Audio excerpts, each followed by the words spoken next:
everybody, it's Elizabeth from Elpis Astrology at elpisastrology.com. So this is going to be my take on my video for the astrology of November 2022.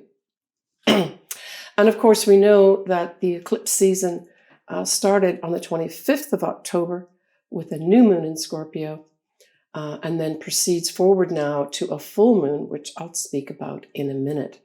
We also have a new moon in Sagittarius. And just as a heads up, I would say the latter part of November 2022 will be much more positive, inspirational, and just filled with a little bit more joy than, say, the first part of November. All right, so when we look at the 5th of November, which is a Saturday on the Pacific coast, we have Venus opposing Uranus. And of course, so we're looking at Scorpio for Venus. And Venus is not necessarily comfortable or effervescent or happy in Scorpio. And then, of course, Uranus is in Taurus. So I wanted to start off with this instead of just jumping straight into the total eclipse, which is going to be on the 8th of November 2022, because I see this eclipse playing out as a process, and I think it starts off with this on the 5th of November. So we have, well, what does Venus represent? Typically, we say Venus represents love, for sure. So certainly for some individuals, there may be some kind of instant attraction that happens. And certainly if you've got something in Scorpio, say around the 16 degree mark, we'll take 15 to 18 degrees of Scorpio, there may be something that happens to you with regards to an instant attraction to somebody. And again, that's on the 5th. But Venus also represents our values and represents the female, right? Women. And so I think this could really have an escalation of this type of thing that's already playing out as we've seen it ourselves in the news media, that females are rising up. Females are rebelling. Uranus represents the rebellion, and I think Venus here represents females. So that's what we have starting off, kicking things off like that. Now, it could individually too have a specific female that sets off rebellions as well. We've already had some of that playing out already, but this may actually continue right the way through the beginning of November. But at the same time, we also have the moon will be conjunct Chiron at that time. So this to me emphasizes the moon being the collective. So the collective women wanting healing at this time, wanting to feel whole and rising up and rebelling. Now, this may also play out in the US as well, and it may play out in the elections, where that's on our ballot as well, with regards to female rights, right? So I think that's going to play out and show itself in a big way on a collective level for females. Okay, so when we go into the 8th of November, which is the day that we're going to have this significant total eclipse, which, you know, my goodness, this eclipse is going to cover so much, certainly of the Western world, and further down into Argentina and that, and well over to Russia and parts of China. I did make a video, an extensive video on this already, including all the sun signs and ascendants. So I'm going to put the link in my text box for that. And I would suggest that you go directly to there after you've watched this November video to really get more in-depth. I really spent a lot of time. I also put a lot of links on this video with regards to where in the world can you see it and what times, and I think you'll find it very informative. So I'm really going to do more of an overview of this eclipse in this November video, and then just focus on other energies that are happening here. But certainly this is a significant total eclipse in Taurus, and not to be taken lightly. But for some people, like don't go around being afraid of this eclipse. This eclipse I see on an individual level is there to break you out of things that have held you back, people that have held you back, places that may have held you back, etc., etc. So if you need to be breaking out and you've not had literally a break to get out of your situation, this eclipse could very well bring it along for you.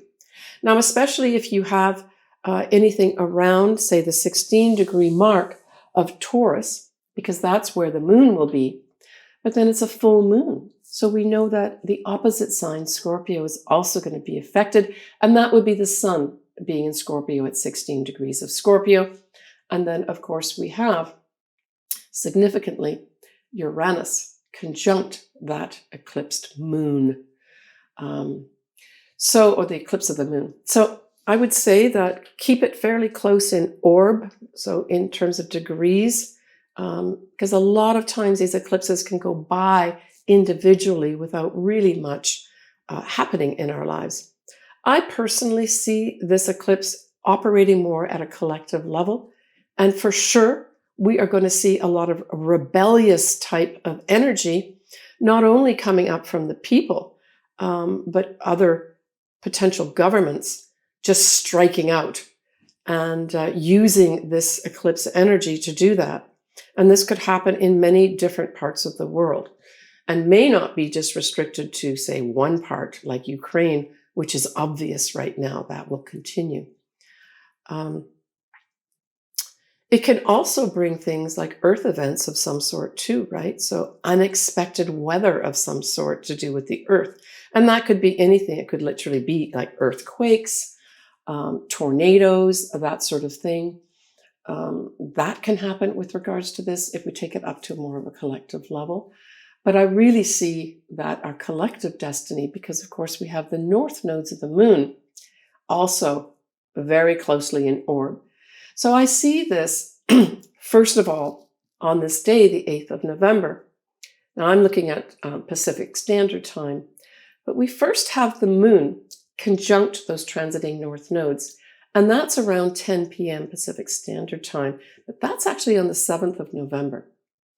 So that's the first thing that happens with regards to this eclipse in terms of it progressing towards the actual total eclipse the next day. So that to me signals that whatever is going to be happening here, probably literally over the next 6 months, it has something to do with all of our collective destiny here. So we need to pay attention to the small things as well as the big things that happen around this eclipse. All right, after that, we have on the 8th of November, now we're coming into the day of the eclipse, we have that moon is going to be opposite to Mercury, and that's at 2 a.m. Pacific Standard Time.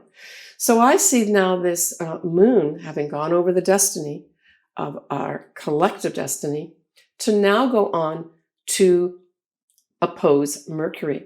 So this is bringing in some kind of communication or communications that are going to be sent out to us at this time. And don't forget, Uranus is going to be operating around this time relentlessly, right? And if we look at what Uranus represents when we compare it to Mercury, many times Uranus is looked at as the higher octave of Mercury. So like I said, we have here 2 a.m., 8th November, that moon is opposing Mercury, but we have also conjuncting that moon, not far off, Uranus. So I would say this is going to be some very upsetting, unexpected news, and maybe more than one piece of news come in around this time, Pacific Standard Time. So now that leads on to us having the moon then is going to be opposing Venus at 11 a.m. Actually, just prior to that, we have the moon coming into now exactly conjunct that very unstable, surprising energy of Uranus, and that's at 3 a.m. We have that happening. Now, it will be opposing the sun too. So we've got the moon conjunct Uranus, exactly. But we have that moon and Uranus oppose the sun at 3 a.m. on the 8th of November. So I think this could be, if there's an event, this will be the time that strike happens, right? And then, as I mentioned earlier, we go on then to have a wide opposition with Venus at 11 a.m. Pacific Standard Time. So this brings in that element of values for sure. Venus represents values. It also represents potentially females, but it can also be another thing tied in with our money, right? Venus can represent money too. So there's a number of things I see potentially playing out at this eclipse, and it may not just be restricted to rebellious energy from other countries, rebellion of people in countries, but this could be the striking point of some big change in our financial systems too. All right, so we move on to the 10th here of November. We have a beautiful trine at around 24 degrees of both Venus in Scorpio and Neptune in Pisces. Now, we do get this happening once a year at least, so it's not that it doesn't happen semi-regularly. But this is just a beautiful energy. Now, Venus being in Scorpio has a lot of deep feelings at this time. That's that whole feelings run extremely deeply at this time. But trining Neptune, it's almost like you feel that for those people that have, say, fallen in love earlier on in November, you feel that you've met your soulmate. That's kind of the energy that we look at when we talk about Venus being in Scorpio, trining beautiful, inspirational, altruistic love, Neptune. So that's a lovely energy there. And if you have certainly something around 24 degrees, either of Scorpio or of Pisces, you've got this direct trine happening for you operating, and it's just beautiful energy. It can also bring in, for those folks that are certainly, say, in the music industry or any artistic endeavor, this can bring great inspiration to create beautiful things, beautiful music at this time. So the next day, on the 11th, we have that moon will now be conjunct Mars, but trining, or not trining, but squaring Neptune. And I do not see this as a positive thing, unfortunately. When we have a Mars is of course retrograde at this point in Gemini, squaring Neptune, planet of potential confusion, I would say that this could bring in, again, these smoke and mirrors types effect. Now, because Mars is retrograde, this is talking about energies working behind the scenes to cover things up. But I also saw that other energy that Neptune can give, and that's dissolving. So I'm not sure how this will play out, but it's like this energy behind the scene dissolving things is all I can say. Now, we know that Mars is in Gemini, so this is potentially something to do with communication. So this could be maybe some kind of communications to the global networking world of some sort. So this is like the news that we watch on our TV, the news we get on the internet type thing, where it's illusionary, false, and maybe even a little bit deceitful. Now, if you do have something like this playing out in your own chart, take care around this day on the 11th. Now, this will not be the last time that we have a Mars square Neptune, but because the moon's involved here too, this is bringing in confusion around our emotional lives as well. So it could have some people that have a direct connection with the degree point of this. So this is kind of in around the 24 degree mark, 23, 24 degree mark of Gemini when we talk about the Mars. And of course, Neptune is going to be at around 24 degrees of Pisces. So just take care of what, things that you're told, especially messages that you're given. Maybe don't believe everything that you hear. That's kind of like an overall energy that you could ascribe to something like a Mars square Neptune. With the whole moon involved here, it could have us just feeling kind of confused. On the 12th and the 13th of November, we actually have a nice, interesting yod being formed. And at its base, we have Venus at 25 Scorpio. We have powerful Pluto at 25 degrees of Capricorn. And this is pointing to that Mars retrograde at 24 degrees of Gemini. And this is a powerful yod where you've got transformational energy happening here, I think, for females that have been held back. And we know that this can be operating in many different countries, not just in, say, Iran. This is also happening in the US on a certain level too. But it's pointing to that Mars retrograde. And so I read this as potentially we may have some kind of reconsideration of messages that were put out at some point regarding females and their power being reconsidered. And that once that Mars retrograde goes direct, we may have some real positive messages coming out regarding females gaining their power back. And that is going to happen after the Mars retrograde ends, which is going to be around the 12th of January next year. Then we still have Mercury or Mars rather still having to come out of the shadow period. So let's say more like February, March.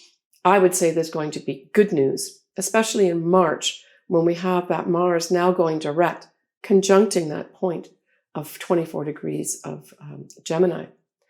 But the other thing that Gemini actually represents, it represents our youth. So we're looking at the age group between 14 and 21 years old. So I see that this age group is going to be featured at this yod as well and have a tie-in with youth regarding that Mars retrograde and the messages being either given out to them or the messages they are giving out to us. On the 13th, we have a lovely sextile with Venus and Pluto. So here we have, again, this beautiful energy of love, bringing opportunities to maybe manifest something very powerful. So for those folks that say have Venus and or any planet that is around, say, 25 degrees of either Scorpio or the 26 degree mark or so of Capricorn, this could bring some opportunities for transformational love. But on another level, this can bring in transformational energy with regards to our values, right? Venus also represents our values. So the first half, certainly, of November, we really have this focus on, one, our values, potentially our money, and then, of course, for females. And these are kind of high-level things here. We've got, Pluto and Neptune involved. And we've also got a little bit of a tie-in of the eclipse, as well as Uranus, that does this wide opposition. So that first half is really going to put a focus on, and I really want to spend a little bit of time here on our value system. And so whatever is going to happen at that eclipse, it's going to force all of us to ask ourselves, what is it that we value? What is it that we value in ourselves as a collective, and could have us all questioning things as a result of whatever events happen around us at this time. But that's a lovely sextile to have Venus sextile Pluto. It may bring in some opportunities, literally, for women to gain their power back. On the 18th of November, we have Mercury going into Sagittarius. Now, it's not necessarily viewed astrologically as a favorable place for Mercury, but hey, Sagittarius is all about optimism, positive thinking, looking towards the future, being optimistic about the future.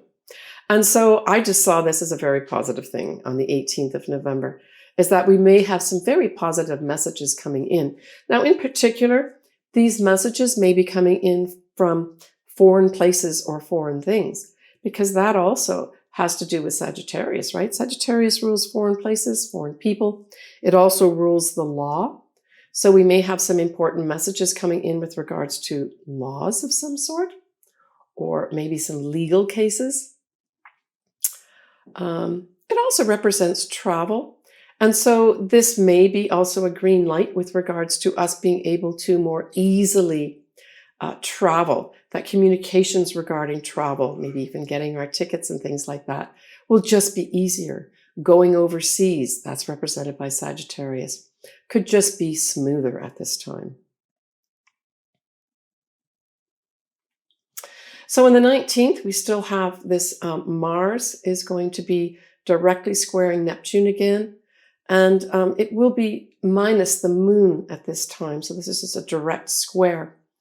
And I just see this as subversive type stuff, where people, that on the collective level, there's these messages being put out.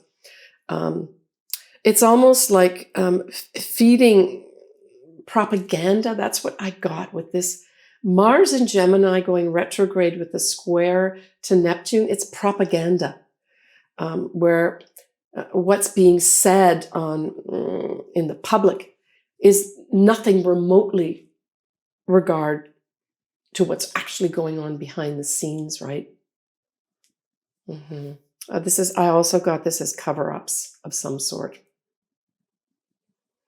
All right, so on the 23rd, we have a new moon in Sagittarius. So Happy New Year to all my Sagittarians.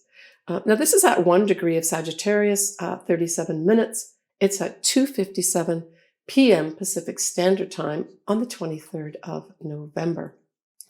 And the other lucky thing that happens, the ruler of Sagittarius, and that would be Jupiter, goes direct at 28 degrees of Pisces. Whoa, what a day. If you have either your ascendant around, say, either 0 to 2 or 3 degrees of Sagittarius, or your sun is around this. So those would be those folks that are born really towards the last week of November. It's those birthdays that are going to really be highlighted in a big way. And if you do have anything around those degrees, like your sun or ascendant, that sets you up for lots of new beginnings with regards to the following birthday year, right? And especially with that, your actual ruler, Jupiter, going direct that day. And it's in Pisces, which is a very inspirational sign, right? That's super positive. That, to me, brings in an extra little dollop of good luck. But overall, this might just be a wonderful day for new beginnings, where many folks can see a positive view of their future. So there may be some events that happen around us, and typically those might be in foreign places, foreign things, anything to do with the legal profession, anything to do with travel. All these things could come into play too around this time period of this new moon. That sets off some really positive energies where we can see more clearly an optimism for our future. On the 28th, we have Mars still retrograde. We'll be trining Saturn. And this will occur at 19 degrees of Gemini and 19 degrees of Aquarius, respectively. Well, this is just a lovely setup of energy where we have concerted energy that is more focused to do some planning with regards to those that are in, say, positions of authority. That is going to be something that's brought in here. So I think this more of people working together to maybe hammer out some interesting communications that may have some implications for us with regards to rules and regulations.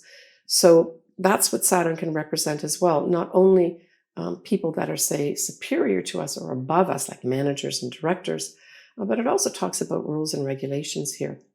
So I see this as potential planning with regards to some rules and regulations And maybe this is going to be more on a collective level, like a worldwide level. I've talked about this before in videos, but this is just a lovely setup of planning together. It's not just taking action on it, it's actually planning in many respects behind the scenes, people getting together to put things in place. So the 29th of November, we have still Mars retrograde is going to be opposite Mercury. So that's going to be Mercury, obviously, in Sagittarius. And this could just have some communications coming in with regards to, again, our foreign nations. And it could be that some action might be taken at this time. That's behind the scenes, not seen, but it comes to light in some kind of communications. So this is an opposition. This is something that is not necessarily, it will be positive in the sense that it will give us the information that we need, but the actual action of this with an opposition could cause some challenges to some folks here. On the 30th of November, we have Mercury a sextile Saturn. And so this is bringing together messages, contracts. It'll be a good day to have an opportunity to put contracts together. So certainly if you are, say, taking on a new job or taking on, say, employees in your organization, this gives you lots of opportunities to work out the contract in a favorable way. But it does bring in opportunities to kind of quote the rules and regulations that say go with a contract type of situation as well. It could have negotiations brought up to a collective level as well. Perhaps there will be some countries that decide to enter into some fruitful communications because, of course, Mercury is all about communications. We also have that day, a Venus in Sagittarius is going to be opposite that Mars retrograde in Gemini. So for some folks, this could bring in some kind of, I see this more as a flirtatious type thing. And certainly Gemini is a flirtatious sign. And then having the Venus in Sagittarius kind of gives it also a little bit of flirtatious, let's have fun. I mean, Sagittarius loves to have fun. It loves to take risks and loves to travel. So there may be some folks that decide to set up some kind of travel arrangements right around the end of November successfully at this time. But it can also bring in love relationships too. I would say that this is going to be bringing in love relationships that are a little more, not superficial in the sense that they couldn't be serious, but they may start off as something flirtatious and fun-loving. So this can also be fun-loving events as well. Even though Mars is retrograde, that's okay. And of course, Mars being in Gemini, if this is a love type situation, it could be more than one person. So these could be for some folks that have, say, something around these degrees or these signs, both Sagittarius and or Gemini. This could just bring up some lovely social events. So that ends actually November as a month astrologically. In terms of looking forward to December, December brings in a full moon for Geminis. So for Geminis, you're going to have some kind of tie-up in December that may be actually beneficial for you because don't forget, you're also going to have Mars retrograde in your sign. So there may be some tie-ups in December for some Geminis where something, maybe something has to end in order to begin again. But I'll cover that again in my next month's video. We also have a new moon at 1 degree of Capricorn that will happen. And that's going to happen around the 23rd of December. But we also have happening Mercury retrograde ending the year in Capricorn. So for some Capricorns, that may involve you having to go back on some of your written work or any messages that you sent out.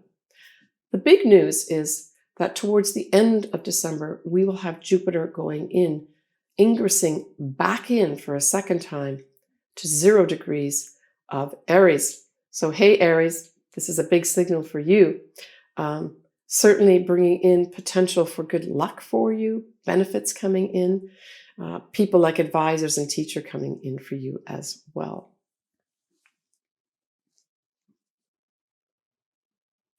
All right, so next I'm going to go into each of the individual ascendants and sun signs. Leo, this total eclipse is going to be in your 10th house of career. Yeah, so, and this will not be the last eclipse that's going to be featuring a square with your sign, right? So anything in Taurus, Leo, squares your sign. So this total eclipse is going to bring some challenge with regards to your career. And this could manifest as new management coming in. But this is not going to be the end of that new management. Expect next year, Leo, for more changes to come in with regards to your career. And I think it's going to be more external with regards to big shakeups in the management of your organization or company. But certainly this is the biggest total eclipse full moon that comes in. And so you will be presented with some challenges that you've got to incorporate. I suspect that these will be new managers or directors for most Leos. It could be new responsibilities, though, too, that are thrust on you unexpectedly. And this could manifest as literally someone, poof, in upper management, poof, they're gone. And you have to step in to handle some things that you did not expect to do. All those things can happen with a square to your sign in the 10th house.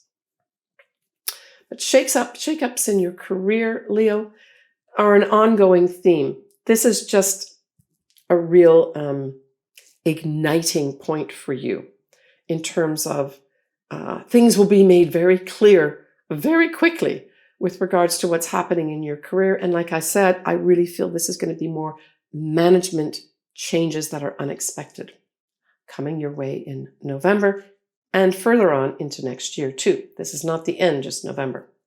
It's just the beginning.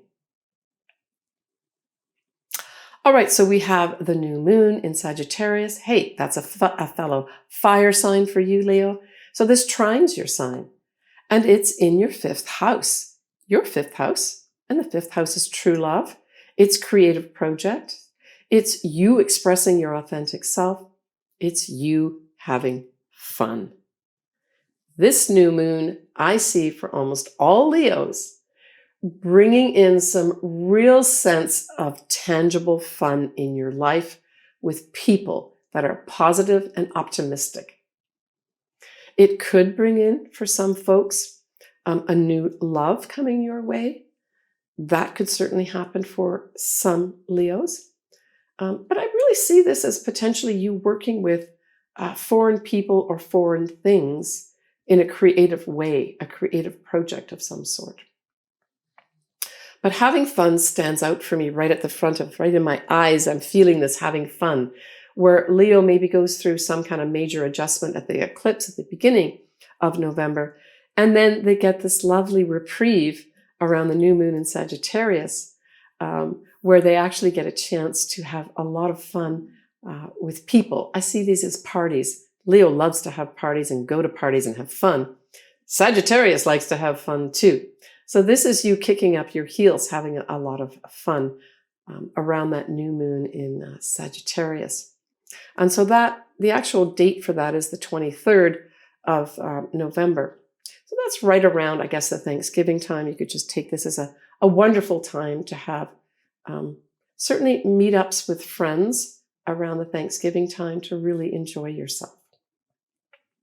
Now, Leo, you are going to have a Venus retrograde happening.